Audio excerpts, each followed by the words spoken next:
పిఠాపురం వర్మ మొన్న నాగబాబు స్టేట్మెంట్ తర్వాత తను ఇచ్చినటువంటి స్టేట్మెంట్లు ప్రస్తుతం ఇంకే ఉంది. ఇప్పుడు ఆయన జనంలోకి వెళ్తున్నాడు, తిరుగుతున్నాడు, ఇక తిరుగుబాటు చేసేస్తాడు.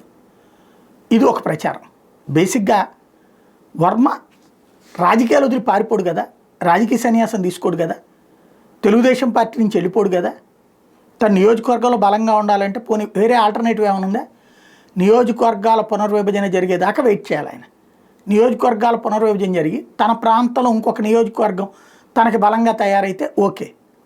వాస్తవంగా కేంద్రంలో రాష్ట్రంలో రెండూ కూడా ఒకటే ప్రభుత్వాలు ఉన్నాయి, ఎన్డీఏ ప్రభుత్వాలే. కేంద్రంలో పెత్తనం మోడీది అయితే ఇక్కడ పెత్తనం తెలుగుదేశాన్ని. ఇక్కడ ఆ పెత్తనం చేసే తెలుగుదేశానికి తోడుండేది పవన్ కళ్యాణ్, చంద్రబాబు. కాబట్టి పిఠాపురం జోలికి పోకపోవచ్చు. కాబట్టి వర్మ ఆల్టర్నేటివ్ చూసుకోవాలి. పక్కన ఏమన్నా ఇంకొక సీట్ ఏదన్నా వస్తే తను అందులోకి పోయేటటువంటి పని చేయాలి.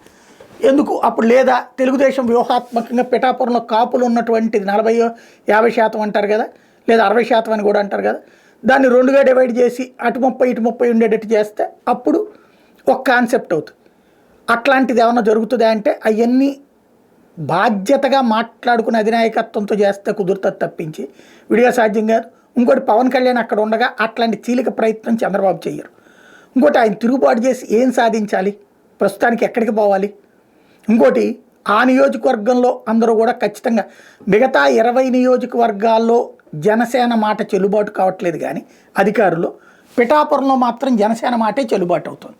ఇట్లాంటి దశలో వర్మ తిరుగుబాటు చేసి ఏం సాధిస్తారన్నదే $1 మిలియన్ ప్రశ్న.